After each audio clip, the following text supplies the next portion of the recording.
Okay, I need to start this video with this very meaningful quote. And please just listen carefully, because this is what it tells you. Prolonged or repeated episodes of nociceptive pain result in neural changes that enhance pain sensitivity, heighten pain anticipation and aversion, and cause synaptic networks involved in emotion and cognition to prioritize painful stimuli over pleasurable ones. In addition, emotional trauma associated with pain experienced on a single occasion can enhance negative emotions during future episodes. All these factors contribute to a subjective experience of pain as prolonged, persistent, overwhelming, and urgent, even in the absence of nociceptive stimuli. God. I could literally make 100 videos stemming from these couple of sentences here. Now, this is all too professional and academic because this is a journal article published for the Massachusetts Medical Society, so it's very scientific, it's very based on case studies, and it's specifically here directed at or addressing pain and how different people react to pain and pain stimuli based on their past, based on their history. But what it is essentially telling you is that if you had experienced suffering beforehand in your life, during your past, at some point in your past, whether one intense prolonged experience of distress or suffering, or whether recurring the stressful experiences of suffering, you would be very, very biased to suffering. You would be living in anticipation of suffering. You would be looking for suffering and distress in everything, and you would be living trying to avoid those experiences, such experiences, out of survival, of course. And more so, you would be, once you experience an emotional trauma based on your experience of suffering, once an experience of distress have traumatized you, the next time you experience distress, even if your external reality is giving you a mild distressful experience, you would react in an enhanced negative way. You would have very negative experience from your perspective. You would be very emotionally negative. You would perceive it in a very negative way, although it might not be that very distressful because you were previously traumatized from an experience of suffering. But more than anything is that this all happens even in the absence of a stimulus, of any stimuli. So even if your external reality is not giving you any signs or indicators of distress or suffering, you would still be feeling that way. You would still be thinking that way. You would still be acting from that initiative that suffering could happen at any point, and I need to live looking out for any distressful experiences and trying to avoid them.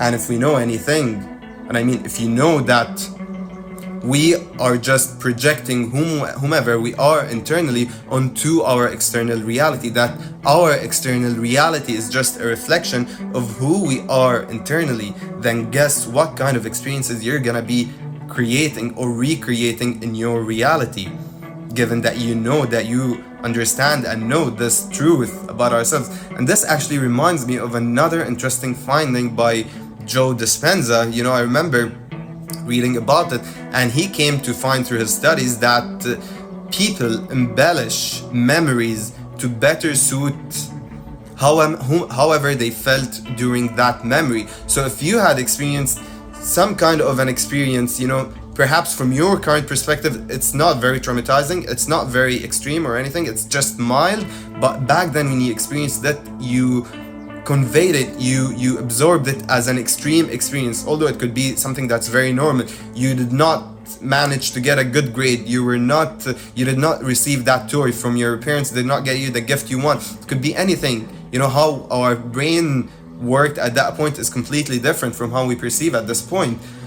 And it traumatized you to the extent that it made you feel so bad and distressed and caused you to suffer. At this point, whenever you try to recall that experience, you're gonna make it as bad as how you felt, not as bad as how it was actually given to you. You're not gonna think, oh, I did not get that good grade, that's not so bad. No, you're gonna embellish your memories. 95% of our memories are actually treated in this manner, according to Joe Dispenza's studies. And you're gonna embellish it as so to suit however it made you feel at that point. So now you're gonna make it, when you're thinking now, your pain tolerance has heightened, your suffering is, you expanded your consciousness, and now you can tolerate more. So you're gonna make it seem way more extreme from your current perspective, as so to better suit however you felt at that point. And you're still wondering how deeply influenced you are by your past. I mean, this literally tells you,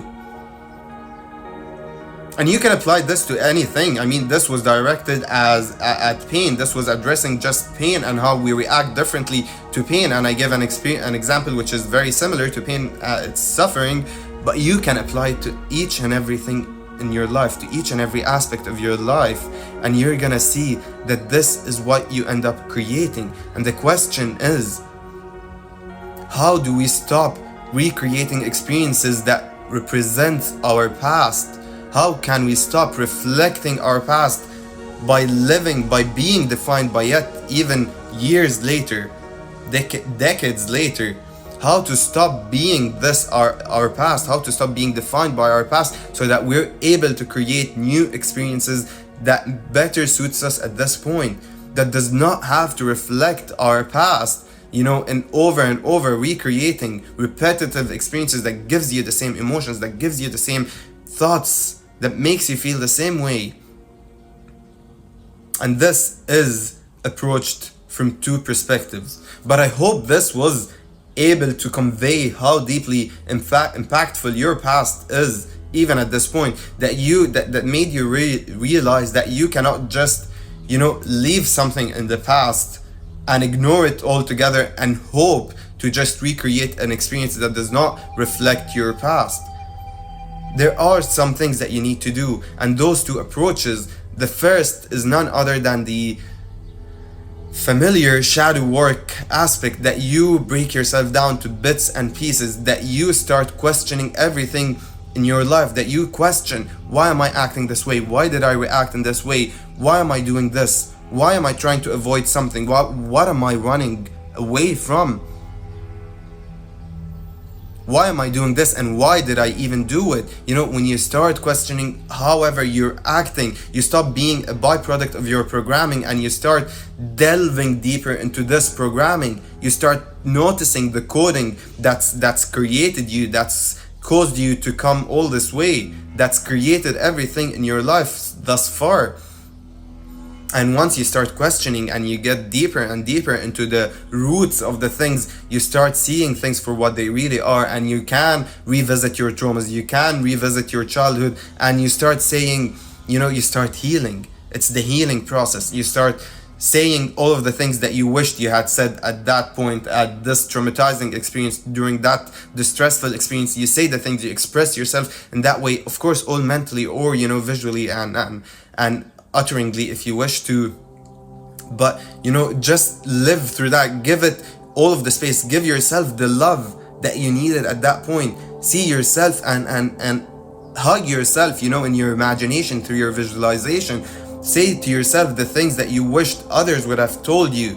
Be that parent for yourself, be that love for yourself, give that care and say the things, express yourself however you wanted to express yourself during that point, and you will find that it becomes less and less of a distressful, of a traumatizing experience. It's revisiting your past, it's shadow work, it's breaking yourself down to bits and pieces until you're healed, and through this healing you're gonna overcome that past. You won't be any longer defined by your past, and you will be able, if you wish so, if you work towards that thing, you'll be able to create experiences that does not reflect your past. Or the second approach, which is just simply rising above your past, raising your vibrations and your alignment and your frequency above of that of your past. And it's also something, there's another psychological concept called positive activity enhancement. Actually it's PAI, positive activity intervention.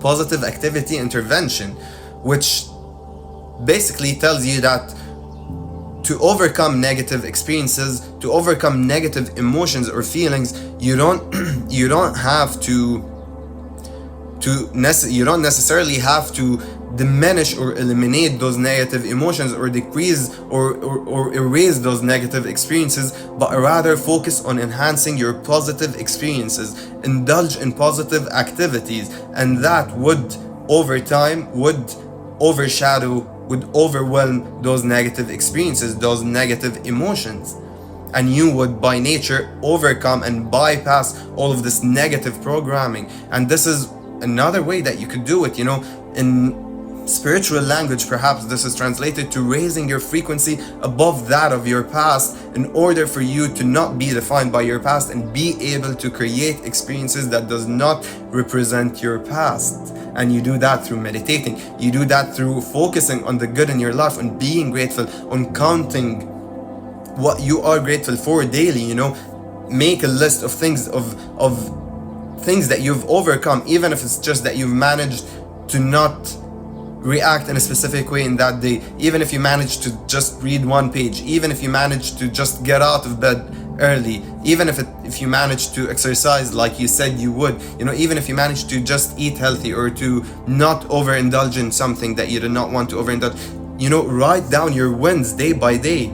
This is actually one of the things that they discuss in that positive activity interventions. That's one of the practices they ask the studied individuals to actually do, and while they were evaluating its validity. And so write down what you're grateful for, feel grateful, meditate, connect with that which is beyond your ego, connect with your true self, connect with your higher self, connect with God, with the universe, feel your future, live through that future which you wish for so deeply, create that future in your mentality, in your mind, and live through it, live as if you already had it. This is all raising you above your current reality, above your past, and above your current reality, which could also be negative experiences, which could also be distressful experiences. That takes you above all of this and reaffirms to you, confirms to you that you could be living in a different environment, that you don't have to be experiencing those negative emotions, but rather you could focus on the good and you're gonna feel good. Focus on the things in your life that you like. Focus on the things that you would like, on the ways you would like to see your life change, and it's gonna change. You're gonna connect so deeply to it, and then it's gonna become your reality, your present. And it's not delusional. But just like you were a different person 5 years ago, if you had imagined whom you are today and the things you had today, at that point it wouldn't be delusion. It would just be you connecting to a future version of yourself that you would have had those things and you would have gotten those things, and you would just be connecting to that point of yourself in the future, and that would have caused it to come earlier. Could have happened a year later, a month later, rather than 5 years later. So it's not delusional. It's just that you know whom you're gonna become, whom you are at the future point in your life, and you choose to shift immediately to that reality. And so that gave you an explanation, a clarification of how deeply impacted your life, your current reality is by your past. And this makes you aware of how subjective it all is. Like I've been saying, suffering is highly subjective in all of my videos, and how you how you give things more credit, how you give things more value than necessary, how you could be living in an absolute delusion by anticipating based on your past, by anticipating that this is gonna go bad, but this, how am I gonna avoid this? How am I gonna do this? How am I do? It's all out of survival. Your body is trying to take you as further away as possible from re-experiencing those emotions because it knows it threatens your survival. and you're gonna be keep living out of survival, which does not serve your creation, which does not serve your creativity. Survival is not the same as creating or creation. With that being said, thank you so much for tuning in to another video by AfsConsciousFrequency. Don't forget to like this video and subscribe to my channel, because it helps me so much and it helps this video find its way to many more others who might actually need it.